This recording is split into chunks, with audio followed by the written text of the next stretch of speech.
Hi everybody and welcome to David's Garage. Today I'm going to be doing an unboxing of the 1,000 Mile boot from Wolverine. I saw these boots on Sierra.com. These were seconds. They were a pretty good price, basically almost half off. So I figured I'd get them, try them out, see how I like them. I know that these are compared a lot to the Iron Rangers or the Blacksmith boot by Red Wing.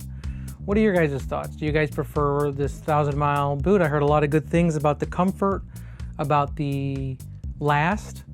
But yeah, let me know down in the comments. Are you a Red Wing fan? Are you a fan of Wolverine? Are you a fan of both? So it looks like these don't come in the usual box because these are seconds. But from what I've seen from other people's videos unboxing, they come in a much nicer box if you buy them as factory firsts. Alrighty, so here they are. So again, I got these as factory seconds off of Sierra.com. Sierra, they're a company, I believe, that's owned by the same company that owns TJ Maxx, Marshalls. And so let's talk about Wolverine. So Wolverine, they are a boot company that, I guess they are a pretty large boot company that owns a lot of other boot companies. And so a lot of their boots are made overseas, but these are made in America because these are their heritage boots. And I guess Wolverine, they have a pretty long history similar to Red Wing, but I guess Wolverine started out over 100 years ago. They started out as a tannery making leather, but you know, they transitioned into making boots. And I'm not sure how long this modern 1,000 Mile boot has been around for, but you know, similar to Red Wing, they've been making boots in this style for an extremely long time. So this Wolverine 1,000 Mile boot, they're considered one of like the top heritage boots made in America, sort of like I said, Iron Ranger and the Blacksmith made by Red Wing. But like I said, I have heard good things about the last. I have heard good things about the overall comfort. So one thing to note is I actually ordered the cap toe version with a rubber sole or a rubber half sole, but looks like they sent me the wrong boot. They sent me the leather sole one that's plain toe, which, you know, it's not bad. I actually was interested in this boot as well. So this leather, it's, as you all know, this is Chrome Excel leather. So I'd say that's probably the biggest difference between this and, like, say, a Red Wing boot. This leather, it is from the famous Wolverine tannery in Chicago. This is, I believe, their color called Havana Brown. It's a very popular, probably the most popular heritage leather in the world, made by one of the most, if not the most, well-known tanneries in the world, Wolverine. And so this leather, it's a combination tan leather. It is corrected, which means it's a full grain leather, but it is corrected slightly. They do smooth out this top layer just to give it a better, you know, finish. Chrome Excel is known for having pull-up. You can see it's got pull-up as I rub the inside. You can see how the color changes because it's packed with a lot of oils and waxes, which gives it a lot of durability. It gives it a really nice finish. You can polish these up and make them nice and shiny, or you can beat them up, and the scratches, usually you can heal them pretty easily by putting some Venetian shoe cream on them. And the combination tan with oils and waxes packed into it gives it a nice weather resistant property. You know, they're not waterproof, but you know, being chrome tanned and then vegetable retanned and then packed with lots of oils and waxes, it just gives it a more weather resistant property.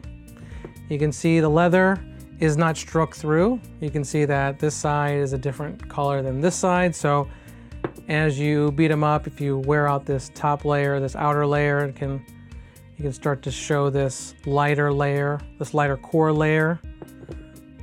Come on. Oh, look at that. It's about 2.2 millimeters thick. You can see it right there. So, not the thickest leather, but still, you know, for a casual heritage boot, that is a good thickness for this leather. And Chrome Excel, it's got a really nice temper.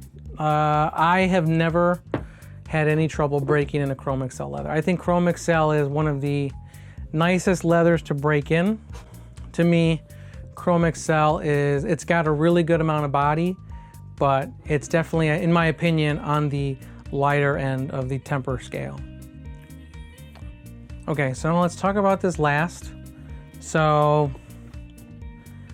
In my opinion, I would say this looks like a pretty nice chunky boot. Almost reminiscent of like the Truman 20 last, maybe the Blacksmith number 8 last from Red Wing, but I definitely is not as bulbous as, let's say, the Red Wing last. And if you look at the shape, there's the outline. It's got a good nice roundness to it, but still looks like it's got a good amount of width and does not look super slim in like the waist and the heel. So I would say it's probably not as thin in the waist and heel as, let's say, like the number 8 last from Red Wing. But yeah, I don't know, when I try these on, I'll have to let you guys know what I think. Okay, so these boots are Goodyear welted boots. You can see they are 270 Goodyear welted, which means that this welt goes from here all the way around to the other side, does not go around to the back. That just gives it a little bit of a sleeker look, so that way this lip doesn't stick out too far, like here in the front, it doesn't stick out too far in the back, and just gives it a chunkier look if it were to stick out a little further. And this is a leather welt. You can see the stitches go through from all the way to this this welt goes to through the outsole. And doesn't look like there is a midsole, looks like it's just the welt and then the leather outsole. All right, so let's talk about the bottom. So you can see that they do a rubber top lift on the heel. And then this version that I got is just a leather sole. So you can get different versions of the 1,000 Mile boot that has like a half rubber sole with a leather midsole. You can get a Vibram, lug sole. This is like the classic build, plain toe, leather sole. And leather soles, they have their pros and their cons. Obviously, they're not as weather resistant, and they probably won't last as long as a rubber sole, but the benefits are that they're more breathable, they're lighter, probably better for the summer. And as you wear this more and more, it will start to wear, and you'll start to get more grip on this leather sole. But, it makes it more flexible, so it makes the break-in easier, whereas if you had a rubber layer underneath and you had like a leather midsole and then a rubber outsole, all those layers glued together would definitely make it harder to flex the boot, and so it would be a tougher break-in. If you look at, if you've seen Rose Anvil's video when he cuts it in half, this layer in the heel is actually not leather. That darker layer, that is, I believe, a leather board layer. And then you have this leather welt. And then on the other side of this welt, you have a cork layer to fill the cavity created by the welt. And then inside the boot, here, let's take a look inside the boot. Inside the boot, you can see they have, actually that's a Chrome Excel half sock liner. And then you do have like this pigskin half sock liner that's on the front. You see that lighter? That's not veg tan, I believe that's pigskin sock liner, and it only is on the front of the boot. And then underneath that those sock liners, they have a fiberboard insole. So fiberboard, lasting board, or footbed, whatever you want to call it. Underneath those sock liners, you have that fiberboard. So, pros, and some people will argue that it's not as good as leather. I would probably argue yes, that they're right. Fiberboard is definitely not as good as leather. It's definitely going to have a harder break-in if you have a leather footbed. It's going to be a little bit heavier, but it will last longer, and it will be more orthopedic as it breaks into your foot shape more and more. Whereas the fiberboard, yes, it breaks in faster. It doesn't really form to your foot like leather will. And with sweat and water, it'll break down a lot faster than, say, a leather insole. That's just my opinion. And then there is a pigskin lining in the vamp. You can see this layer right there. That's pigskin lining on the vamp. I don't believe Wolverine uses a leather heel counter. I believe they use Celastic. It definitely feels super light. Yeah, this is super light and flexible. So I believe they use a Celastic heel counter, and then you can see they have this suede leather internal counter cover. Alrighty. And then you can see this tongue is gusseted up until the 5th eyelet. So there's 4 eyelets and then 3 speed hooks. So gusset comes right up to the first speed hook. They come with flat cotton wax laces. Oh, also I forgot to mention the shank in these. When Rosanville cut them in half, he found that the shank was a fiberglass shank. So not a steel shank, but you know, fiberglass, I think there's nothing wrong with that. It's more flexible, it's lighter. You can go through a metal detector without setting it off. So it's up to your preference, but these do have a fiberglass shank. So let's take some measurements. Okay, so this heel is about almost exactly 1 inch. That heel is pretty much spot on 1 inch. And then if we go from the bottom of that leather sole to the bottom of the rubber, it is 3/4 of an inch. And then let's see, let's measure that leather outsole. So this leather outsole looks like it is 1, 2, 3, 1, 2, 3.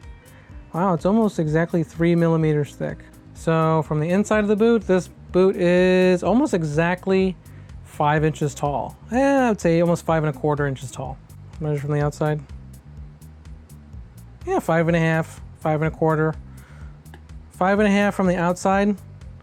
And then from the inside, it's about 5¼ All right, so what are my impressions on the build quality and finishing? Well, these are factory seconds, and I think they're seconds because there's a lot of scraping right here. You can see like, almost looks like somebody tried to polish this up. It looks like there's lots of scraping and scratches here on the vamp. Let me double check this one. Yeah, there's some dents and some, I don't know, some like indentations on the leather right here. But I think overall the build quality, it definitely feels a little bit lighter than the Iron Ranger.